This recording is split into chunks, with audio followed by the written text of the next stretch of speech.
So it's always a pleasure to introduce my good friend, Michael Knapp. Not only a good friend of mine, but a good friend of many mathematicians in Brazil. Michael today is going to talk about a survey on the function gamma star of KD. Thanks, Mike, for accepting this invitation. Thank you, Amar. And thank you, of course, as well for the invitation to speak. It is always a pleasure to give a talk in Brazil. I hope that sometime soon I will be able to come back to Brazil in person. It is always nice to go. Unfortunately, conditions do not allow that now. So for this talk, as the title says, I would like to give a survey of this function gamma star due to Davenport and Lewis. And so this really will be a survey. My goals are not to prove theorems, but more I would like to talk about what are some of the current areas of study of these functions. What are the theorems that are currently known? And I would also like to present a pretty large number of open questions that maybe I can interest some of you in thinking about and working on. So the question that maybe I can use to begin things, let's see, there we go. Maybe you have seen this in the talk of David Leap, that there's this old conjecture usually attributed to Emil Artin, which is a conjecture about homogeneous polynomials. And it says that if we have a homogeneous polynomial whose coefficients are integers, let us say that D is the degree of the polynomial and that S is the number of variables. And the conjecture says that if the number of variables is bigger than D squared plus 1, then our polynomials should have non-trivial zeros in all of the p-adic fields QP. When Artin would have made this conjecture, it was a very reasonable conjecture to make. This is known to be a theorem if you replace the p-adic fields by finite fields. In fact, even then you can replace D squared by just D. This is Chevalet's theorem. The conjecture is also a theorem if you replace the p-adic fields by rings of power series over a finite field, with the D squared still being a D squared in that case. And if you think about what p-adic numbers look like, they look very much like power series over a finite field. And so it is reasonable to think then that maybe the conjecture is true. Unfortunately, it is false. This was proved in 1966 by Tiryanyan. He gave an example of a form of degree 4 in 18 variables that had no two-adic solutions. And this is enough to invalidate the conjecture. However, it turns out that if we only look at polynomials of a certain shape, if we only look at diagonal polynomials, where every term only has one variable, then it turns out that for these polynomials, the Artin conjecture is true. If the number of variables is bigger than D squared plus 1, then Davenport and Lewis proved that these polynomials always do have non-trivial solutions in all of the p-adic fields, all of the QPs. And in fact, they proved that this bound is sharp. If the degree happens to be 1 less than a prime number, then you really need to have d squared plus 1 variables to guarantee solutions.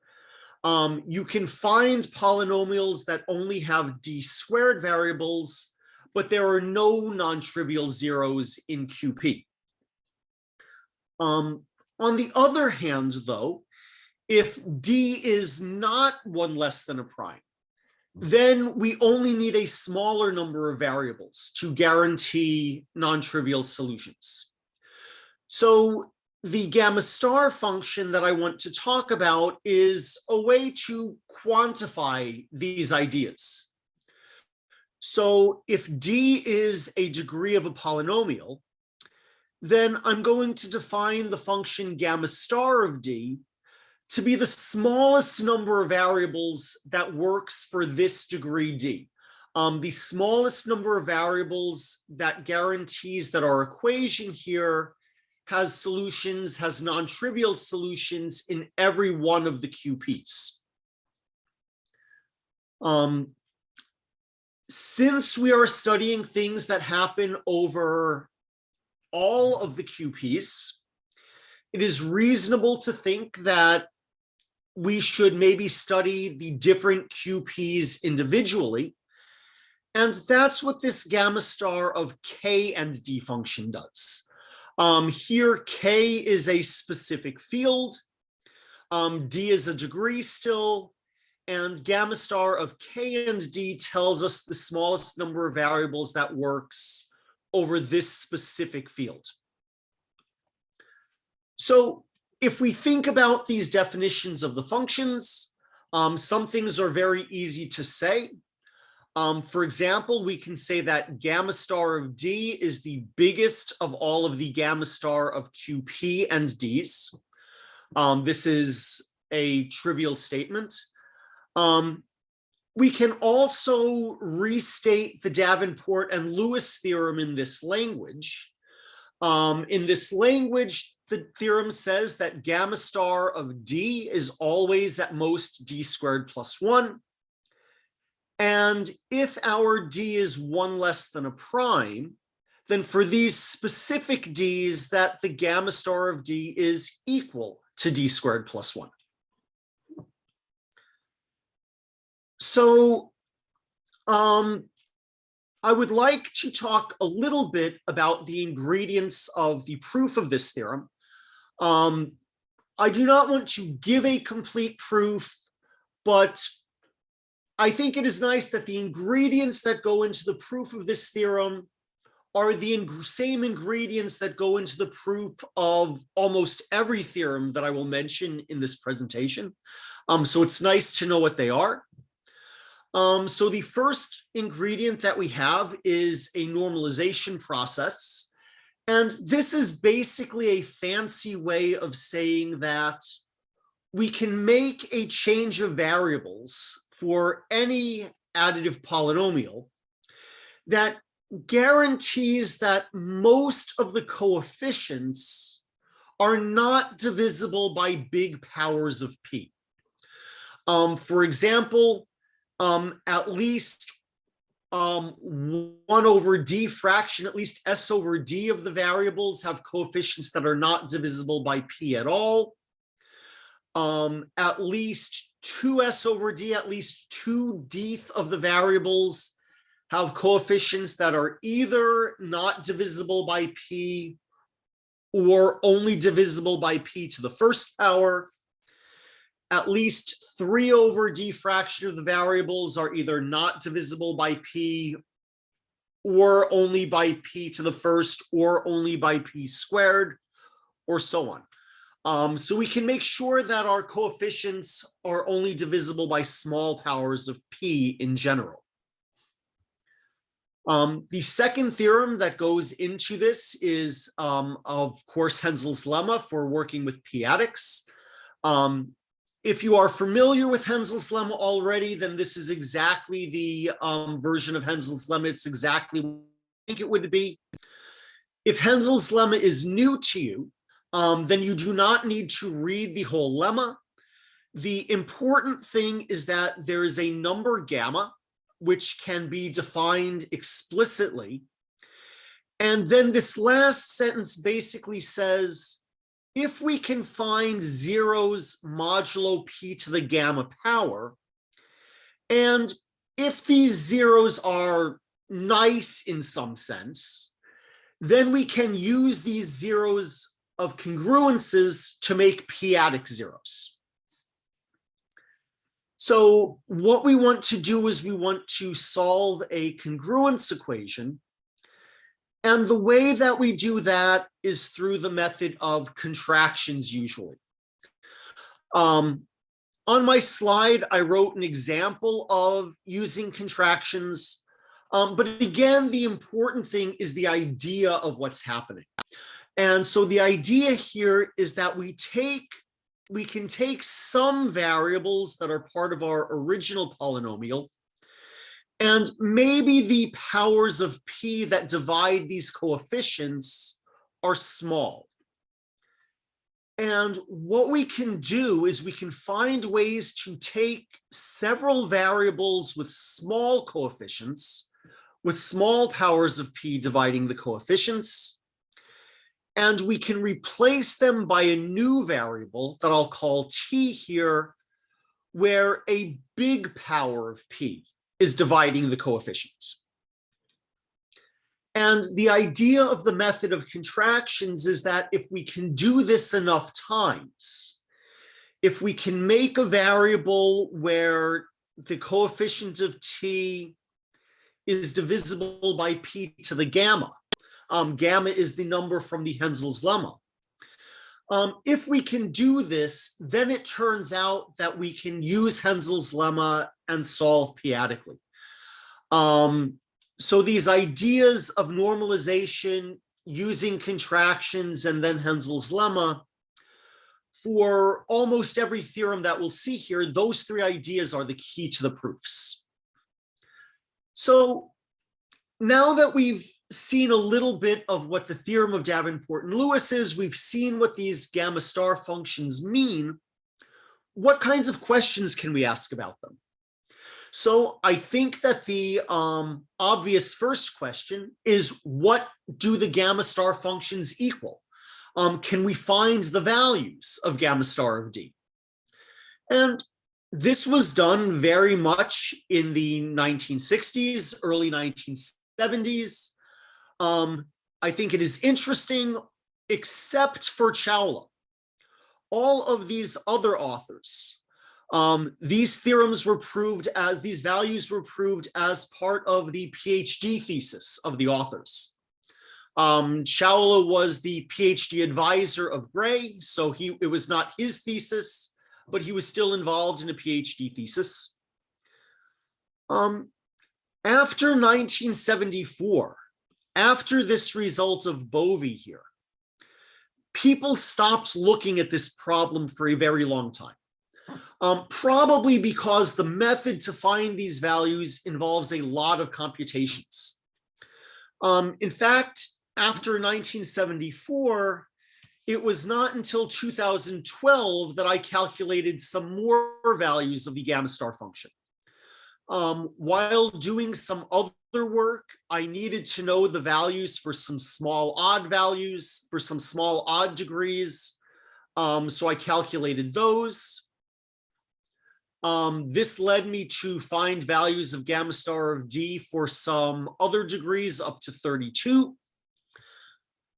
Very recently, in an article that honestly just appeared in print maybe 1 or 2 weeks ago, with Christopher Broll, Jessica Kuiper, Paulo Henrique Rodriguez, and Diane Veras, we extended this to finding all of the gamma star values up to d equals 64.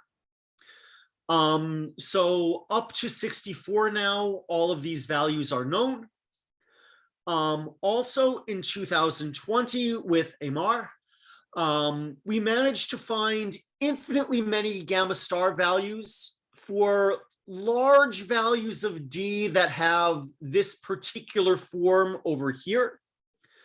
I will come back to degrees of this form a little bit later, but it's nice to know just that we have infinitely many gamma star values here.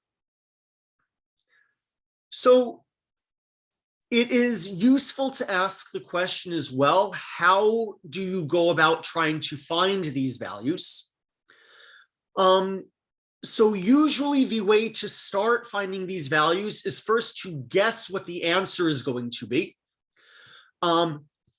Usually, but not always, the prime that is worst for a specific degree is a prime that is fairly small and also congruent to 1 modulo d.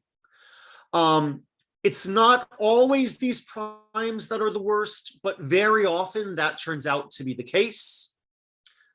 Once you study some of these small primes and guess the value, then we need to show that this value works for every prime. When the prime is large, we have nice results due to Shaula that help us very much. But there are some primes that are really bad.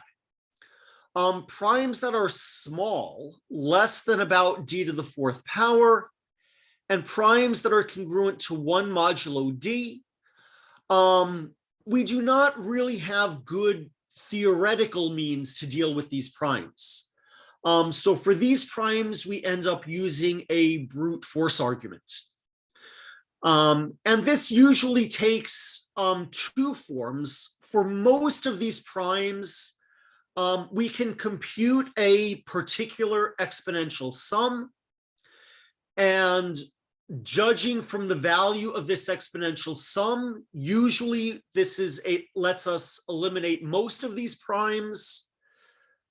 For the rest of the primes, though, we really have to use a computer and essentially look at every possible form modulo these primes and show that they really do all have solutions one at a time. So this leads to several possible open problems that I think would be very interesting to study. So first open problem is just to ask, how can we treat these primes more easily? And both of the brute force parts, I think that there are possibilities here. The part where we calculate exponential sums, one of the things that I've noticed is that as soon as the prime becomes even a little bit big, then the values that I calculate for these exponential sums are much, much smaller than the theoretical bounds. So I wonder if for these larger primes, if it is possible to get better bounds on the exponential sums than are currently known. I suspect that this is a difficult problem. Maybe a problem that is more easy is to improve the algorithms that we use. In the part where we have to look at all of the different forms individually, I know that I can say that in my original article, my algorithms were very crude. In the joint paper, we improved the algorithms a little bit, but I suspect that there are still some much better improvements that can be made. And then lastly, maybe by doing problems 1 or 2, maybe we can find more values of the gamma star function. I think it is always interesting to find more values of gamma star. The more values of gamma star that we know, the more that we can study them and try to understand them. So these are all problems about finding the gamma star of D function. I think that it's also very interesting to study the gamma star of QP and D functions by themselves. If we fix one of these fields QP, can we get information about the values of gamma star of QP and D? So some years ago, I did this for P equals 2. And I was able to actually solve the problem completely. This is one of the theorems in my career I will admit that I am the most proud of. You do not need to read all the details, but the important thing here is at the very bottom, we have gamma star of Q2 and D is exactly equal to some formula that I can write down very explicitly. So for every possible degree, we know the value of gamma star of Q2 and D. Maybe a year after this, in work with Amar and Paolo Enrique and Diane, we were able to extend this result to any prime P, at least for degrees that are specifically divisible by P minus 1. If the degree is divisible by P minus 1, then again, we can find exactly a formula for gamma star of QP and D. And so this leads to a lot of open questions that honestly, I don't know how to solve right now. For example, we could look specifically at P equals 3. We could look specifically at Q3. And if the degree is an even number, then this joint theorem on the previous slide tells us the exact value of the gamma star function. But what happens when D is odd? I don't know. I've worked on this myself a little bit. I've spent some time with Paolo Enrique and Diane studying this, and we don't know. We have some small results, but we don't even have a guess as to what the general formula is going to be yet. If you can solve this problem, I think it is very likely that you will also be able to solve this problem number 2 here. For any QP, what is the value of gamma star when this greatest common divisor is equal to P minus 1 over 2? If you think about P equals 2, if you think about P equals 3 rather, then problem 1 is exactly the same as problem 2, specifically for P equals 3. And in fact, as a third problem, we could look at any possible divisor of P minus 1. And we can ask, is there going to be a formula for the gamma star of QP and D when this greatest common divisor is any specific divisor of P minus 1? In my heart, I do not know this for a fact, in my heart, I really believe that studying questions like this is going to be in the future the right way to study the gamma star problem. I really believe that there is going to be a formula that works for something like number 2, that works for every value of P. I really believe in problem 3 that there is, if we know the value of n, that there is going to be a formula in terms of n that also works for every P. Provided, of course, that P minus 1 really is divisible by n. And I also believe that for a specific P, the formulas for the different divisors of P minus 1 will somehow be related to each other. I think that there's a lot of relationships here waiting to be found. And I think that it would be very interesting to prove some of these and understand what they are. So let me move from open problems to a third possible area that people are studying these days. And to enter this area, I want to go back to the values of gamma star that were known very early. And we can see that most of them have a very interesting property. For all of these except for d equals 8, the value of gamma star of d is always here congruent to 1 modulo d. We also have the theorem of Davenport and Lewis. If d is 1 less than a prime, we know that the gamma star value is d squared plus 1. That is also congruent to 1 modulo d. And in fact, in Norton's PhD thesis, he conjectured that this congruence is always going to be true. Of course, Norton made this conjecture in 1966. The value of gamma star of 8 was only found in 1974. So Norton would not know this. It was very reasonable at the time. So we know because of the gamma star of 8 results that the conjecture is false. But I think it's very interesting to study the exceptions. The first exception, gamma star of 8, was by Bovie in 1974. The second example, the second counterexample, was not found for another 40 years, almost 45 years, until I showed that 32 is a counterexample.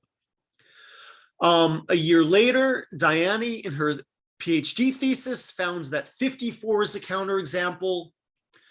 In this joint work with values of gamma star of d in general, we found that 64 is a counterexample. All of these counterexamples are specific counterexamples. We have one number and we try to prove that this number is a counterexample. It was only maybe 2 years ago that for the first time in work with Amar, we were able to find infinitely many counterexamples, which I think is very interesting. And what we could do is we could say we looked for counterexamples that have this form over here. And we could show that if we pick the exponent tau in advance, then there are infinitely many primes p that make this number here be a counterexample.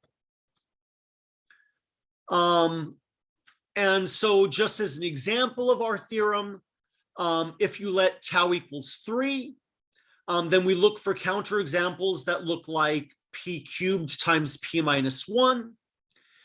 And if all 4 of these conditions here on p are true, then our value of d is going to be a counterexample. Most of our conditions, as you see in these first 2, these are simple congruences. The third condition is also a very mild condition, even in general. For any tau, this turns out to be a very mild condition. For tau equals 3, this condition here is very bad. I don't remember, and I forgot to look up how bad this condition is. But I think for this to be true, then p has to be bigger than 10 to the 15th power or something like this. So the counterexamples we're finding here are extremely large. The interesting thing, though, is that this particular condition gets better when tau gets bigger. If tau is bigger than maybe 125, then this condition only means that p has to be bigger than 3, or p has to be bigger than 2. We get a very nice condition here when tau happens to be a large number. So we have some results. So what is there still to study? Well, a very natural question to ask is, are there counterexamples that do not have this form? Even the 4 counterexamples that were the specific counterexamples all look like this. One interesting question, I think, is, are there any odd counterexamples? Of course, if p is any prime, then p to a power times p minus 1 will be an even number. So is it possible to find any odd counterexamples? And a last question to ask is, on the first slide here, we see that 8 and 32 and 64 are all counterexamples. It is very hard not to notice that these are all going to be powers of 2, all 3 of these numbers. Unfortunately, because of this last condition in our theorem, the theorem of Hamar and myself will never give us counterexamples that are powers of 2. So can we find infinitely many counterexamples that are powers of 2? I believe that the answer is yes, but I don't know yet how to prove it. So this would be another very interesting problem to study. So let me move to a different area entirely.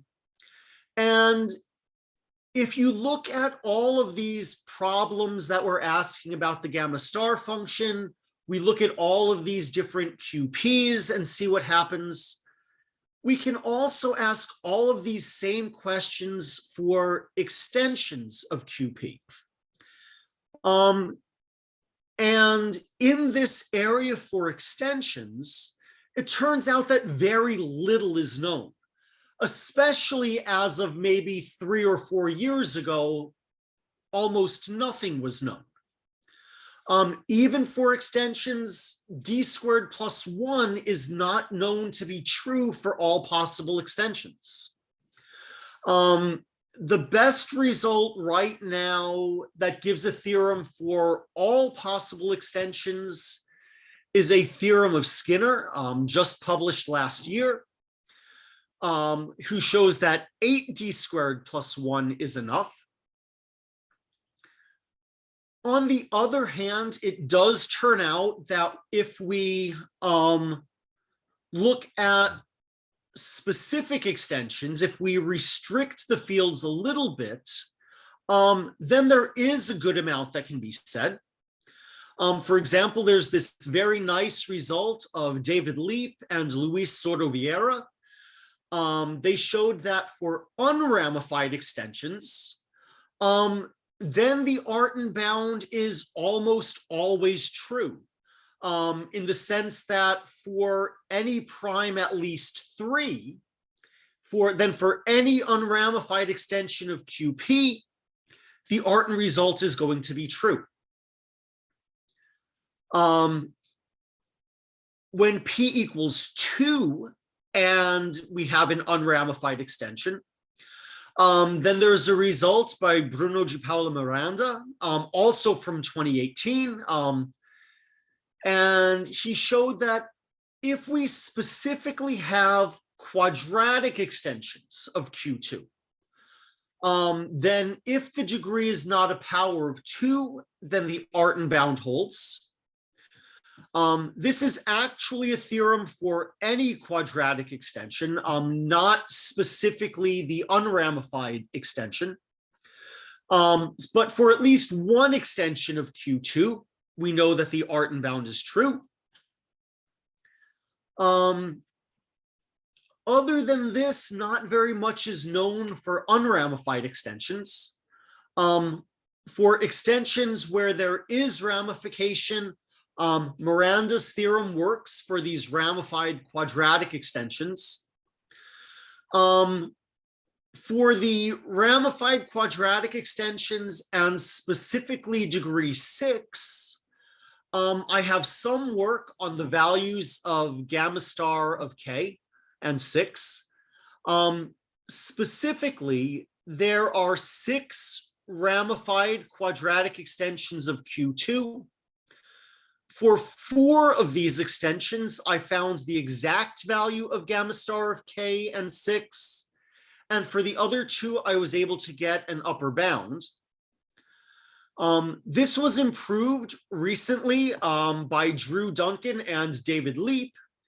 I believe that this was a part of Duncan's PhD thesis, that for any degree that looks like 2 times an odd number, and any of the ramified quadratic extensions, they were able to find the exact value of gamma star of k and d.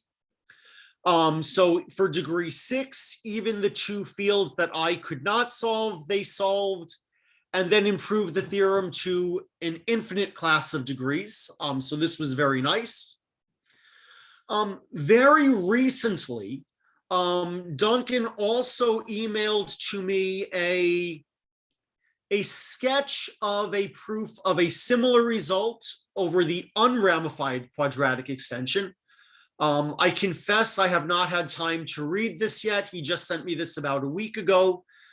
But I think that it is interesting to mention here that we do have exact values in this field now, again, for an infinite class of degrees.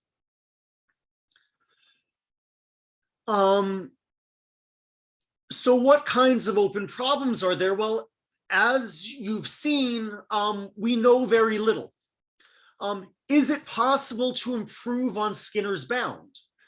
Is it possible to prove a theorem that works for all extensions that improves on Skinner's bound? One of the things that I think is very interesting about this theorem of Skinner is this bound, the theorem that Skinner proves is really a theorem about solutions of systems of diagonal equations over extensions. And this bound comes from taking his theorem about systems and just plugging in that the number of equations in the system is equal to 1. All of the problems that I've mentioned here you can think about all these problems for systems of equations as well. And much work has been done on these. Even though I'm only focusing today on one equation, there has been some very beautiful work done in the past few years about systems. But one feels maybe that it must be possible to somehow use the fact that there is only one equation in the system to improve this bound of Skinner. There must be something better than to just prove a theorem about any system and plug in that there's only one equation. So this would be very interesting to do. Another interesting question would be to say what more can be done using these ideas of Duncan and Leap. They prove theorems about 2 times an odd number. What about 4 times an odd number? Or what about any specific power of 2 times an odd number? Even if it is difficult to get, even if it might be difficult to get exact values, maybe we can use these ideas to get upper bounds, and maybe these upper bounds can be at most d squared plus 1. I don't know. What else can we do if we look at extensions of Q2 of higher degree? Instead of looking at quadratic extensions, can we deal with extensions of Q2 of degree 3 or 4 or something even higher? May I ask a question? Yes, please. Just to be sure that I got in the right intuition, I was expecting that when we consider field extension, we should have game star less than the original game star. Why my intuition is wrong? the intuition is that to deal with ramification, to deal with ramified extensions can be very difficult.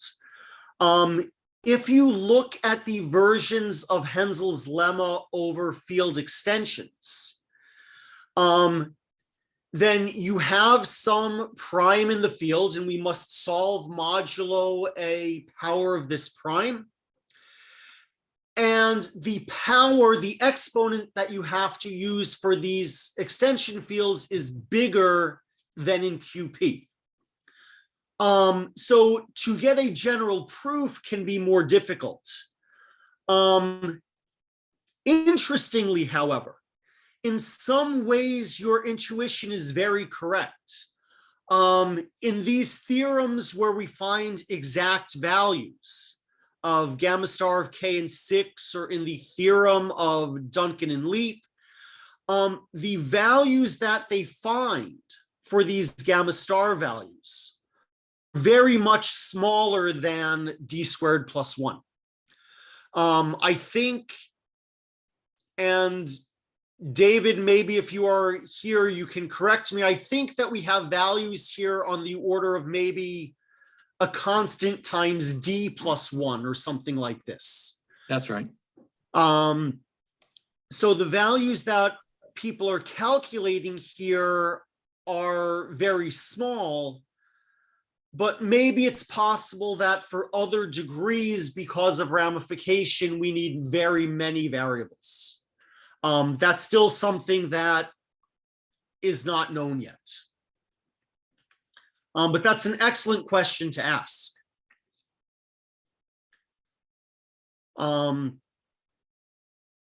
So yeah, so hopefully for extension fields, we can even get smaller bounds, which would be a wonderful theorem to show. So for the last area of study that I want to show, I want to talk a little bit about something that is very new. I've written an article and it is not yet appeared in print. I've been interested recently in studying inhomogeneous polynomials, where maybe they're not, the terms don't all have the same degree.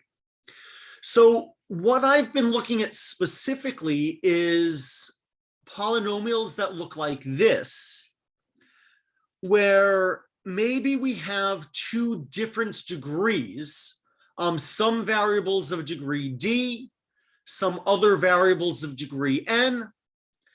And for convenience, I'm going to assume that the number of variables of degree d and the number of variables of degree n are the same. And then we can ask the same questions. What is the smallest number of variables that guarantees that these polynomials always have non-trivial p-adic solutions? And I think that the results that I've seen on this are very interesting. When I began to study this problem, I thought naively that the answer was going to be some kind of median, some kind of mean, maybe the average of gamma star of d and gamma star of n, maybe the harmonic mean of these two numbers. Both of these guesses turned out to be wrong and perhaps silly, but I was very surprised when I proved that if the two degrees are relatively prime, then the value of my delta star function is only equal to 1.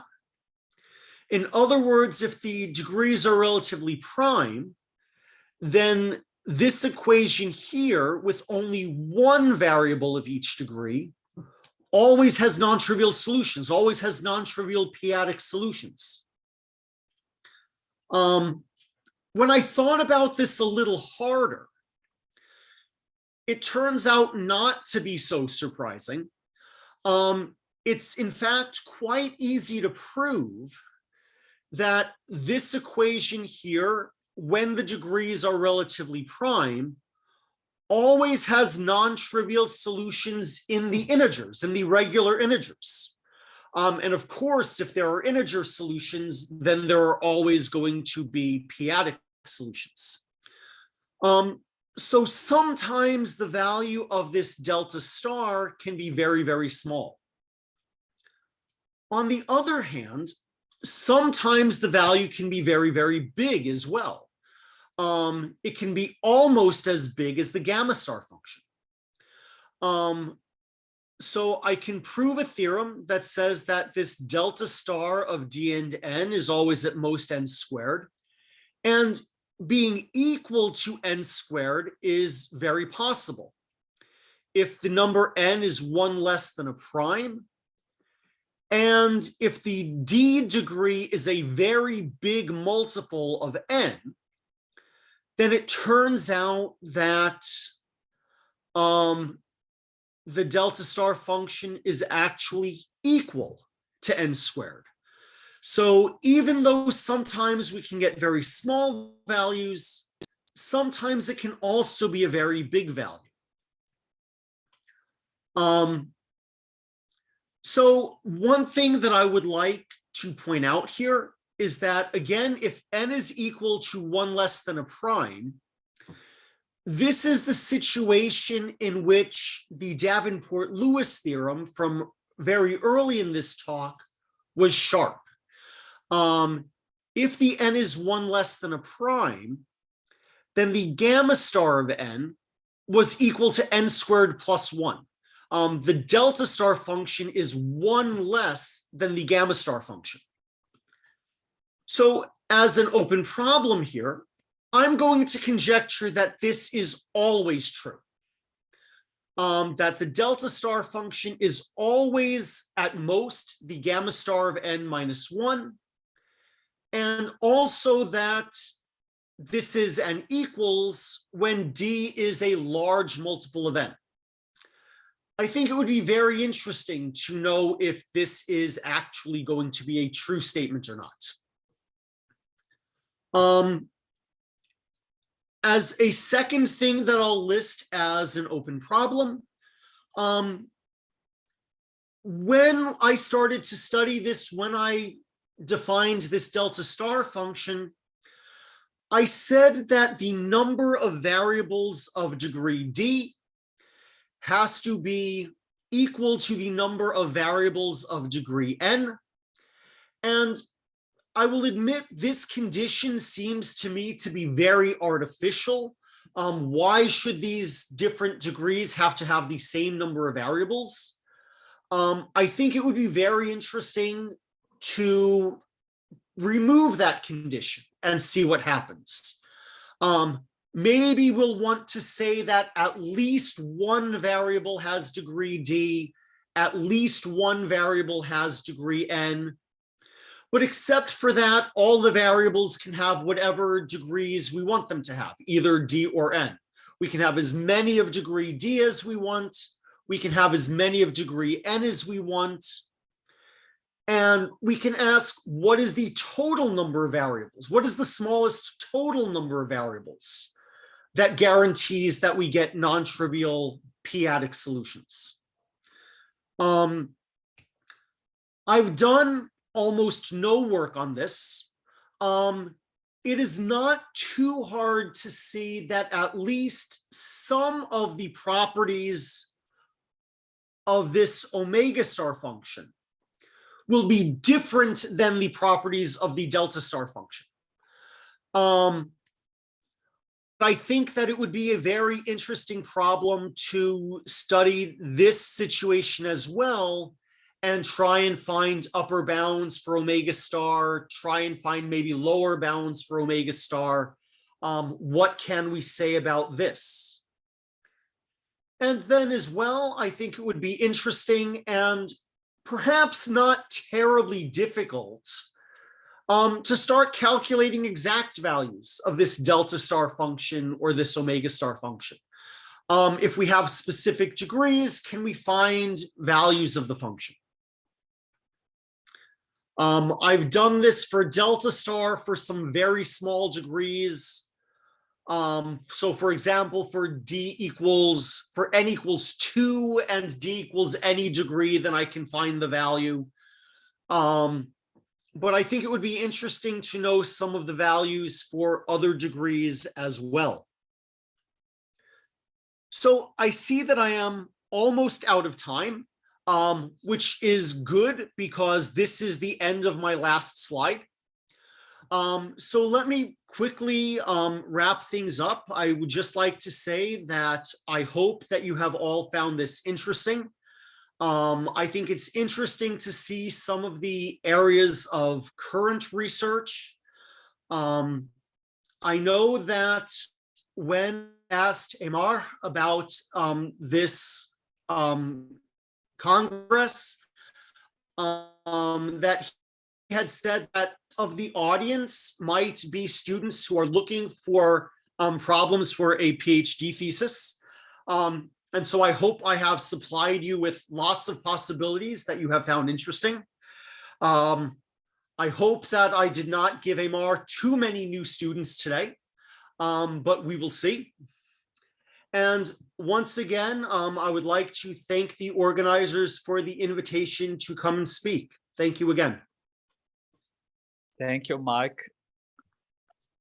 It's always a pleasure to hear about this subject. It's close to my heart. And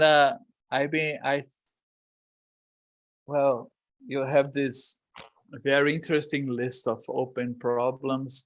We have thought together some of them, and they are hard but very interesting.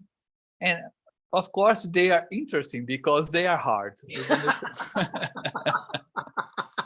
Easy and it's not interesting. But you know, there is one thing that maybe people in the audience could help us is with these exponential sums. Maybe the general case is very hard to do, to improve on this. This is a result basically coming from finite fields and related things, and these are hard. But maybe for specific classes of degrees, there's some improvements to be made, isn't it? I personally, I don't know. I think you're right that there are certainly other people in the audience who know more about this than me. I know some about how to use bounds for exponential sums to prove things, but I know almost nothing of how to prove bounds for exponential sums. Yes. Because these bounds of d in the interval k squared, k to the fourth, this has been bothering us for decades, isn't it? Yeah. So maybe for specific values of d, these bounds can be improved somehow. Well, if I'm a computer expert, maybe I can try something here, but this is not the case for me. So, but let me open for comments and other comments and questions, if there are some.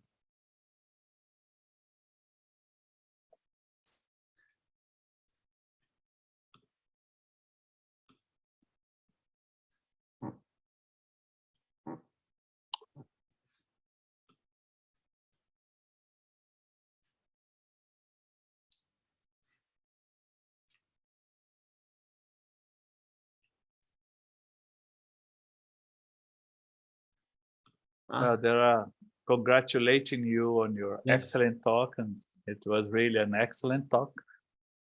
And Dietman also is congratulating you. Thank you. And if there are some new students interested in this, I'll be happy to share with you, and we can do maybe something together. Yes. Okay. let's thank, oh, Abilio is also congratulating you on your nice talk. So let's thank Mike again for this wonderful talk.